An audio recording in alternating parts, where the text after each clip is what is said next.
नमस्कार, आप देख रहे हैं मिरर मीडिया। मैं हूं अंजलि। स्वागत है आपका जोहार झारखंड में। चलिए रुक करते हैं अब तक की सुर्खियों की ओर। धनबाद के धनसार सिद्धि विनायक में लगेगा उड़ान एग्जीबिशन।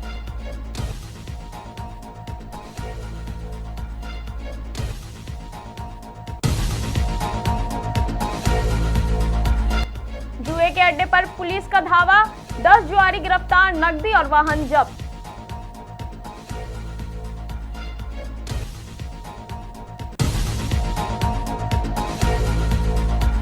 बोकारो में मासिक क्राइम समीक्षा बैठक, बेहतर पुलिसिंग पर आईजी का जोर।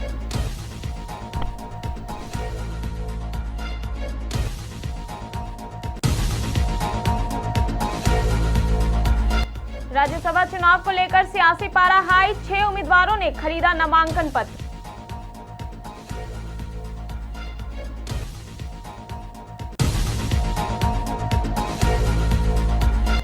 होमगार्ड जवान से लूट का खुलासा, सीसीटीवी से पकड़े गए 2 शातिर, स्कूटी बरामद।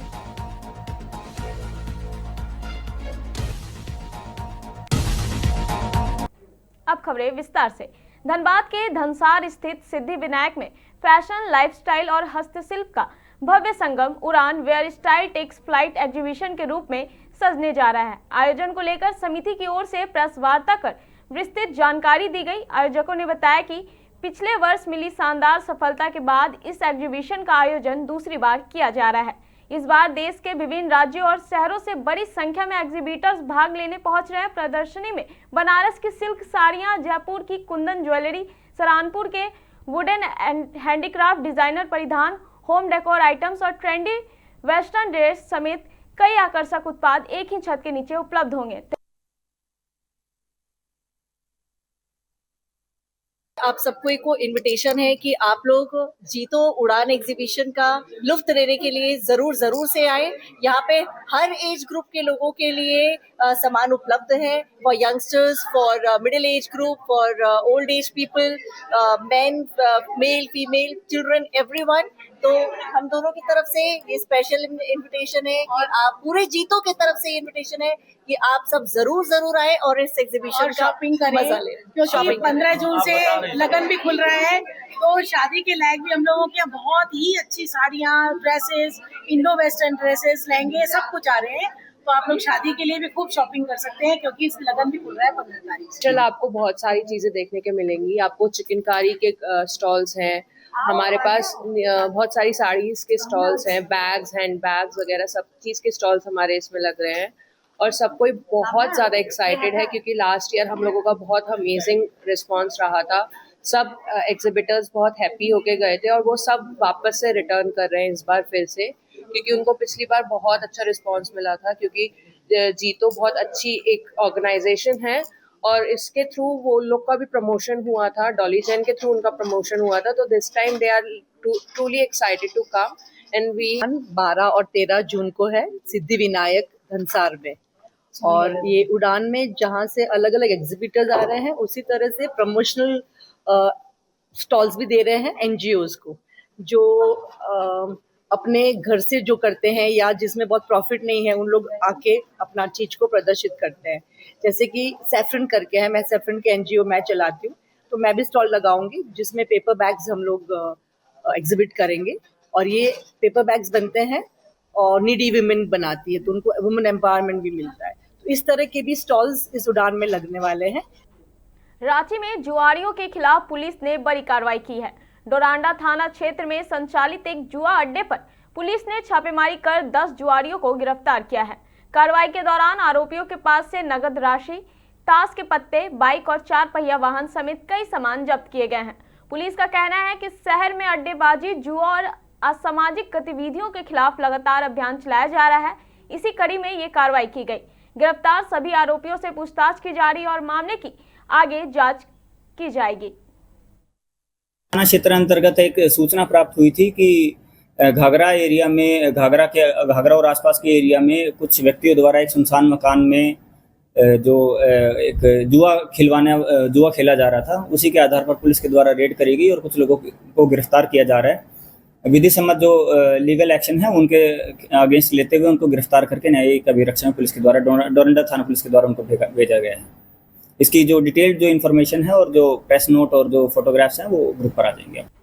बोकारो में आयोजित मासिक क्राइम समीक्षा बैठक में उत्तरी छोटा नागपुर प्रक्षेत्र के आईजी शैलेंद्र कुमार सिन्हा ने जिले के पुलिस अधिकारियों को बेहतर पुलिसिंग और जनता के साथ मजबूत समन्वय स्थापित करने के निर्देश दिए।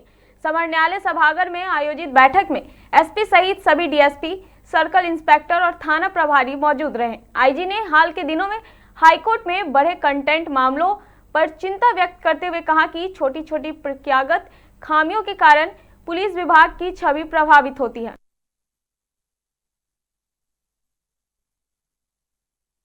कहीं न कहीं मैं उस बिंदु पे भी हमने बात की है। बोकारो का ही मैटर था जिसमें पुलिस अधीक्षक से लेके हमारे डीजीपी मैम तक को हाई कोर्ट में जाना पड़ा, तो निश्चित तौर पे ये हमारे लिए चिंता की बात है।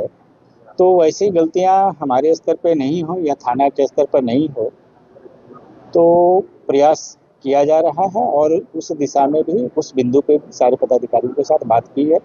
और एक अच्छा काम किया भी पुलिस अधीक्षक ने हमारे आने से पहले एक एडवोकेट को बुला के भी कि हाई कोर्ट के जो मामले होते हैं उनको हम कैसे त्वरित कार्रवाई करके दूर कर सकते हैं या उनका कंप्लायंस कर सकते हैं, इसके बारे में भी सारे पदाधिकारियों को जानकारी दिलवाई। झारखंड के 2 सीटों पर होने वाला राज्यसभा का चुनाव बेहद दिलचस्प मोड़ आ गया है। एक ओर कांग्रेस और जेएमएम के बीच तानातानी चल रही है, दूसरी ओर झारखंड से राज्यसभा सांसद रह चुके परिमल नाथवानी ने शनिवार को निर्दलीय उम्मीदवार के रूप में नामांकन पत्र खरीद लिया है। वहीं कांग्रेस के उम्मीदवार प्रणब झा ने कांग्रेस नेताओं के साथ जाकर नामांकन पत्र खरीदा। हालांकि अभी तक बीजेपी की ओर से किसी उम्मीदवार की घोषणा नहीं की गई है, लेकिन अब तक राज्यसभा चुनाव के लिए 6 उम्मीदवारों ने नामांकन पत्र खरीदे हैं, जिसमें प्रणब झा, बैजनाथ राम, गौरव वल्लभ, परिमल नाथवानी, रवि कुमार यादव और साई विजय रेड्डी का नाम शामिल है।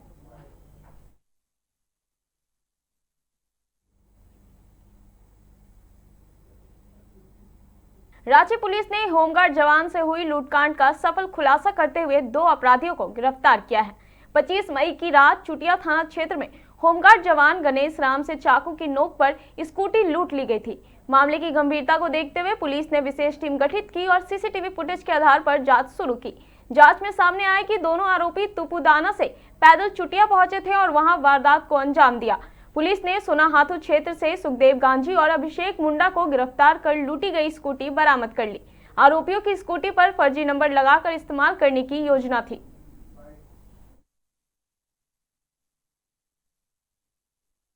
और दूसरे व्यक्ति का नाम है अभिषेक मुंडा। इन दोनों को गिरफ्तार किया गया और जो लूटी हुई जो स्कूटी थी उसको रिकवर किया गया तथा इनके द्वारा ये बताया गया कि ये दोनों इस टाइप के जो एक्ट हैं वो हैबिचुअल हैं ये काम करने में, लेकिन आज तक ये लोग पकड़े नहीं गए थे। दूसरा इनके द्वारा बताया गया कि ये दोनों अपने एक किसी दोस्त के घर आए थे तुपुदाना, जो कि तुपुदाना में उसका घर भी नहीं, वो भी तुपुदाना में रेंट पर रहता है। उसी रात फिर ये लोग धुरवा डैम पैदल तुपुदाना से लेकर धुरवा तक ये लोग पैदल डैम घूमने गए। डैम घूमने के पश्चात इनके पास पैसा नहीं था, तो ये आगे बढ़े और लगभग पैदल चलते चलते चुटिया थाना क्षेत्र अंतर्गत एक जगह पहुंचे जहां इनको एक सुनसान रोड दिखाई दिया, एक व्यक्ति आते हुए दिखाई दिया और ये चाकू के दम पर इन्होंने स्कूटी को लूट लिया। इनका यही मोटिव था कि चूंकि इनके पास वापस जाने के लिए पैसा नहीं था और ये पहले भी इस तरह की घटना को कारित कर चुके थे, तो इन्होंने जो होमगार्ड जो हैं जो सिविल ड्रेस में थे उनको डरा के धमका के उनको इन्होंने चाकू के से 1-2 बार वार भी किया। उनको माइनर इंजरीज भी चाकू की हुई थी और फिर ये स्कूटी जो है लूट कर भाग गए। और उनकी जो जब इन्होंने ये देखा कि उसमें वर्दी है स्कूटी में, तो डर के मारे इन्होंने वर्दी को वहीं पर फेंका और स्कूटी लेकर ये फरार हो गए। इनके द्वारा उस स्कूटी को मॉडिफाई करवाकर और उस पर फिर फेक नंबर प्लेट लगाकर आगे अपना यूज करने की इनकी योजना थी। राजधानी रांची के सुखदेव नगर थाना क्षेत्र में एक व्यक्ति के साथ कथित मारपीट का मामला सामने आया है। पीड़ित ने थाना में लिखित शिकायत देने के साथ सिटी एसपी पारस राणा से भी मुलाकात कर कार्रवाई की मांग की है। मामले पर सिटी एसपी ने कहा कि घटना के दौरान पुलिस को कोई सूचना नहीं दी गई थी, जबकि इलाके में पीसीआर और गश्ती दल मौजूद थे। हालांकि पीड़ित के आरोपों को गंभीरता से लेते हुए पुलिस जांच में जुट गई है। पुलिस सभी पहलुओं और साक्ष्यों की पड़ताल कर रही है। जांच रिपोर्ट के आधार पर आगे की कार्रवाई की जाएगी।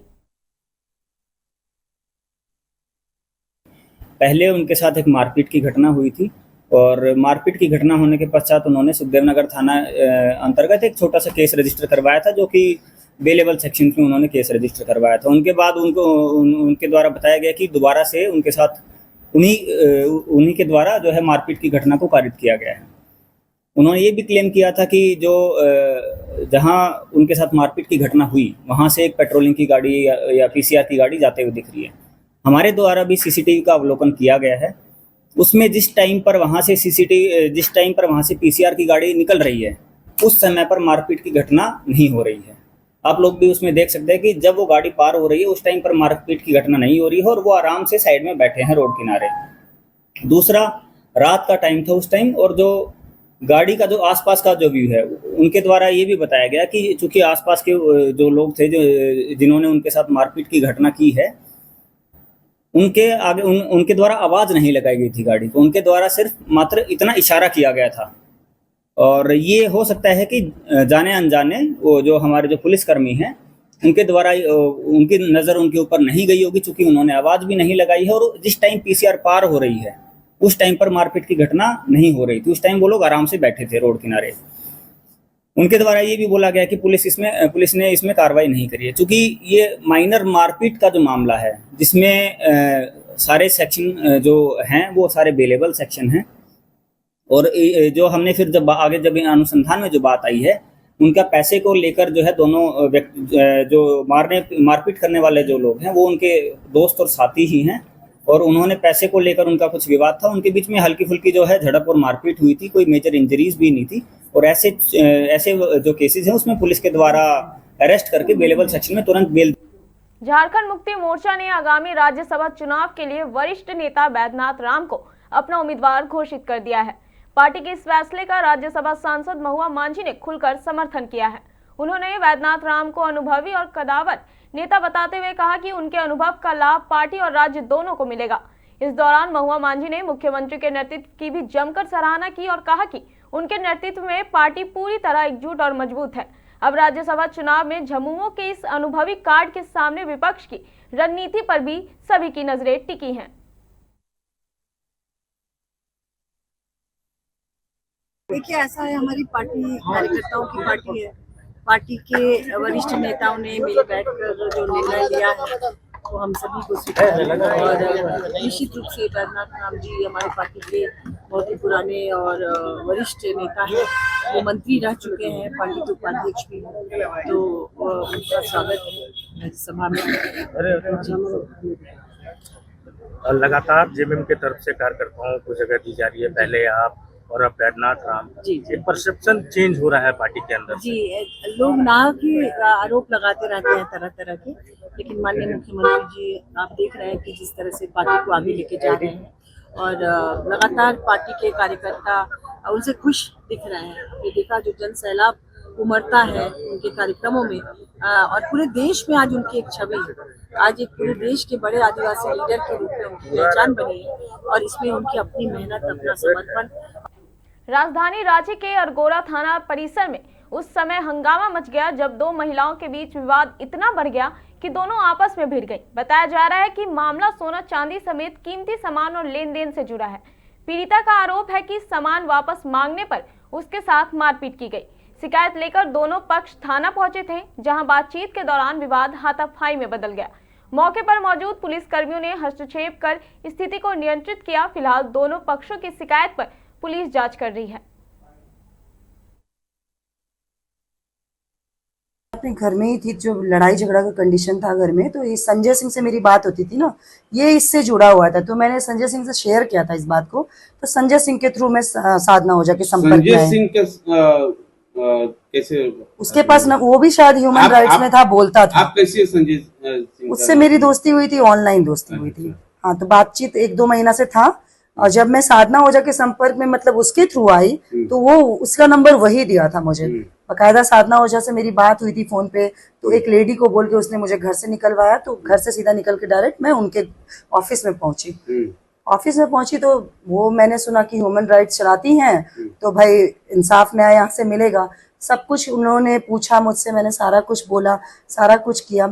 जब उन्होंने मुझसे फीस का डिमांड किया तो मैंने 5100 रुपया भी उनको दिया। स्टार्टिंग में मैंने 5100 रुपया दिया। पैसा देने के बाद कोई मुझे ना रिसिप्ट मिला, ना कोई उसने रसीद दिया मुझे, वो उस बात को खत्म कर दी। मैंने कभी मांगा भी नहीं, क्योंकि मैं ऑलरेडी इस सब चीजों से परेशान चल रही थी। उसी समय वहीं से ये स्टार्ट हुआ नया कहानी, सामान देने लेने वाला, पैसा देने लेने वाला। साधना को, औजा को कितना टोटल पैसे दिए हैं आप?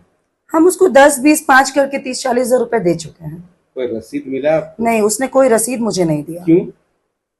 ये मतलब हम इतना टेंशन इसमें थे फैमिली के लड़ाई झगड़ा में कि हम उससे रसीद ही नहीं लिया। वो कभी देने का नाम भी नहीं ली। वो ऑनलाइन देने से मना करती थी, बोलती थी हमको कैश ही चाहिए, और हम हर क्लाइंट से अपने कैश ही लेते हैं। फिलहाल इस खबर में इतना ही। ऐसी तमाम खबरों के लिए बने रहे मिरर मीडिया के साथ।